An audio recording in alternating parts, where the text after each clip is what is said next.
nation that you call yours, people can do what has been done to our children in West Cameroon. I call it West Cameroon because you will never take it out of our mouths again, because that is a territory in which we believe in freedom. To go out on the street and demonstrate is a basic right for us. And that is why we are saying that there are two Cameroons that came together. If you are telling us, like a state minister stood here last year and told us that what happened in Cameroon is like dropping a few cubes of sugar into a basin of water. Who is the sugar and who is the water? I'm asking the government bench of Cameroon, who is that you rape our children? My brother's daughter has been raped in Boya. I swear to you, the government of this country, does the president of this country know that the governors and the DOs and all the administrators who are sent to West Cameroon are out there behaving exactly like an army of occupation? Our people have nowhere to go. We have made all the efforts. Our ancestors and our forefathers trusted you to go into a gentleman's agreement that two people who considered themselves brothers could go to live together. If this is what you show us after 55 years, then those who are saying that we should break Cameroon are right. They are correct. The people of West Cameroon cannot be your slaves. The people of West Cameroon are not, you did not conquer them in war. If this is what you are saying that we should live in, I say simply no, it will not work. How do you have an army that's supposed to protect children step out there, beat them, and rape some? It is not heard of in any country. This is the 21st century, and anybody who does that and cannot be willing for his government to pay the price, we will exact it on you. Because you are making us believe that we went to the wrong place. What is there to say? I want the world to know and to have it on record that we have made efforts. I have sat with ministers and listened to them talk. The first one was the then Minister of Justice, Amadou Ali, 10 years ago. And I took my time, drove from Como to Yaoundé to tell him something is brewing out there.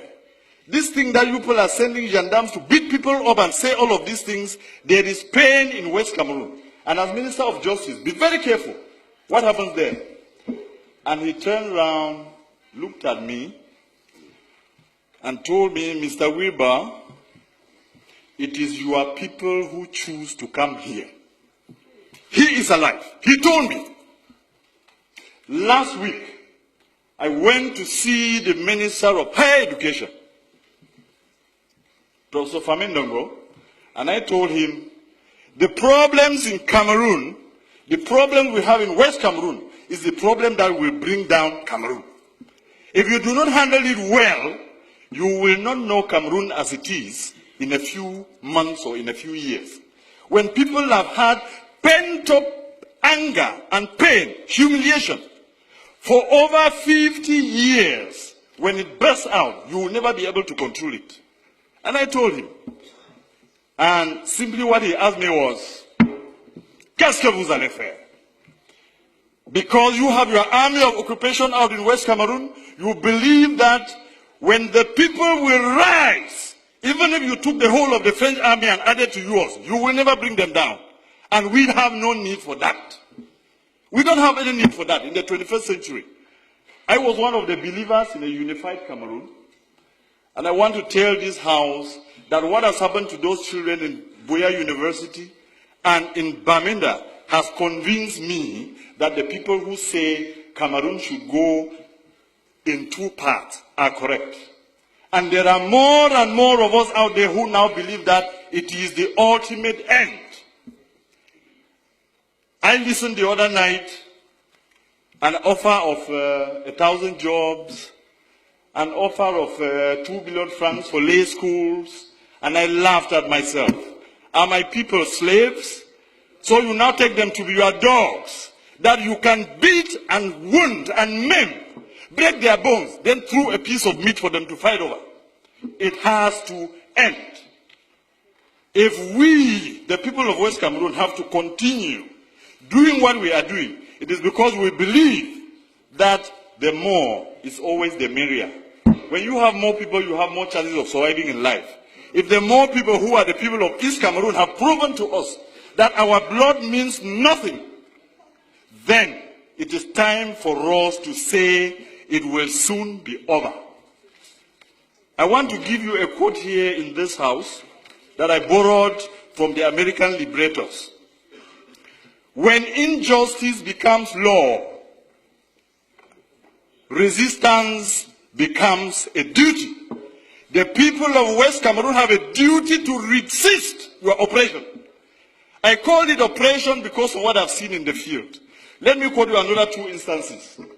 3 weeks ago, there was an incident in Bangolan, which is a neighboring village to Jakiri, where I come from.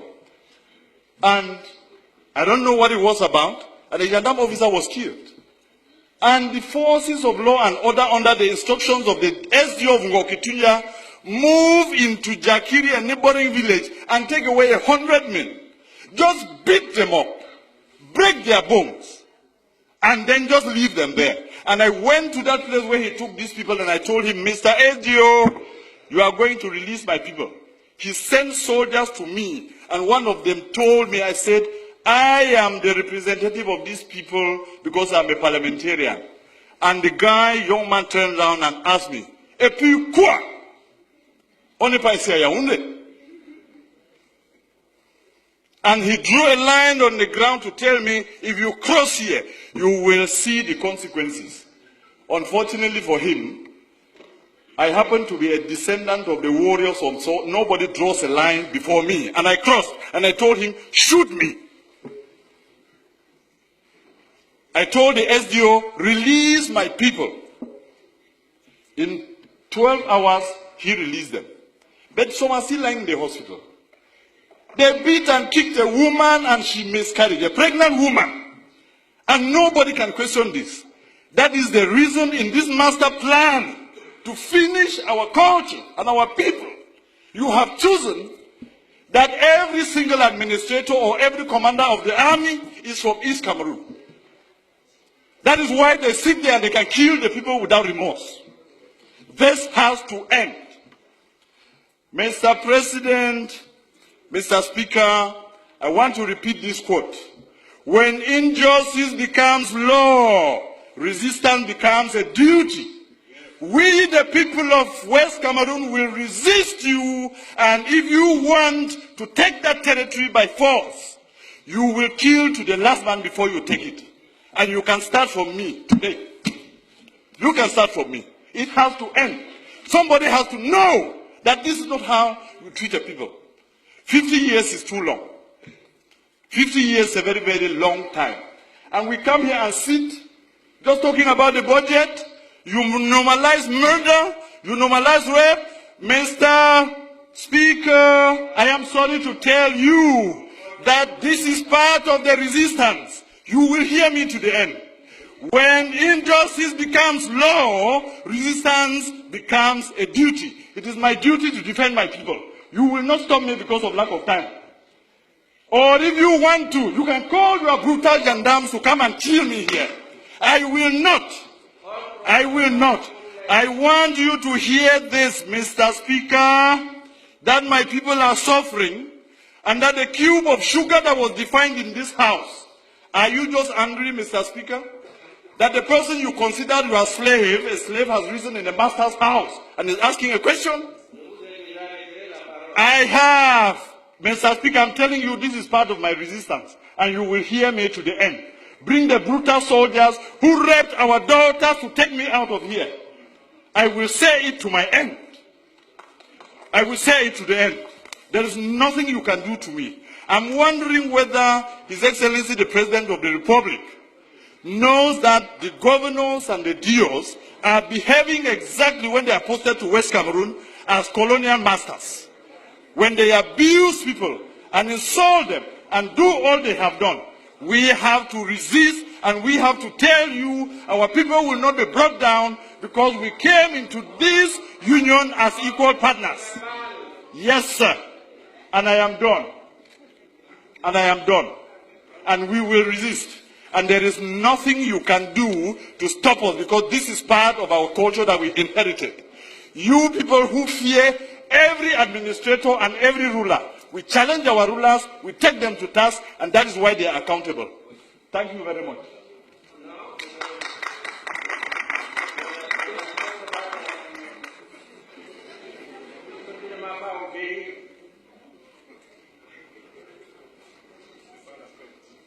Mettre sur pied un programme d'urgence de réhabilitation et de mise à niveau de toutes ces formations sanitaires victimes d'accidents. Et en évoquant cela, Monsieur le ministre, je ne peux m'empêcher de soulever le cas de l'hôpital de district de Wirbah, qui n'emporte que la désignation et pour lequel je vous avais saisi il y a 2 ans. À ce jour, le plateau technique de cette formation reste on ne peut plus sommaire. Or, cette localité est très souvent le théâtre d'accidents mortels, volant alors qu'elle marchait paisiblement et prudemment le long de la route. Monsieur le ministre, c'est un cri de détresse que je lance. J'espère qu'il sera entendu. Me tournant à présent vers le ministre en charge du développement urbain, je voudrais relayer les cris de détresse des habitants de certains quartiers de la capitale de notre pays. Mimboman 3, Etam, Bafia, Mkolombon, ils sont nombreux, Monsieur le ministre. Ces quartiers de la zone urbaine de Yaoundé confrontés à l'inaccessibilité en raison de l'état de dégradation avancée des voies. Nous pensons, Monsieur le ministre, qu'il est urgent de prendre en compte dans le programme d'urgence en cours certains de ces axes routiers pour permettre à notre cité capitale d'être un milieu de vie agréable pour tous ses habitants.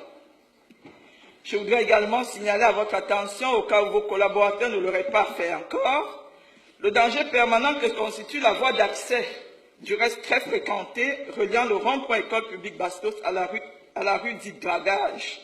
Depuis plusieurs mois, les usagers assistent impuissants à l'érosion progressive de l'étroite ruelle au point de franchissement de la rivière Mfunzi. Il serait indiqué d'y opérer une intervention urgente avant la survenance d'une catastrophe, c'est-à-dire l'effondrement total de ce qui tient encore lieu de chaussée. Voilà quelles étaient mes préoccupations, Monsieur le très honorable Président de l'Assemblée nationale, et j'exprime d'avance mes remerciements aux membres du gouvernement pour la prise en compte de ces plaidoyers, afin que le ciel de l'émergence vers laquelle nous conduit le chef de l'État, son Excellence Paul Biya, se dévoile pour l'immense majorité de nos compatriotes. Je vous remercie.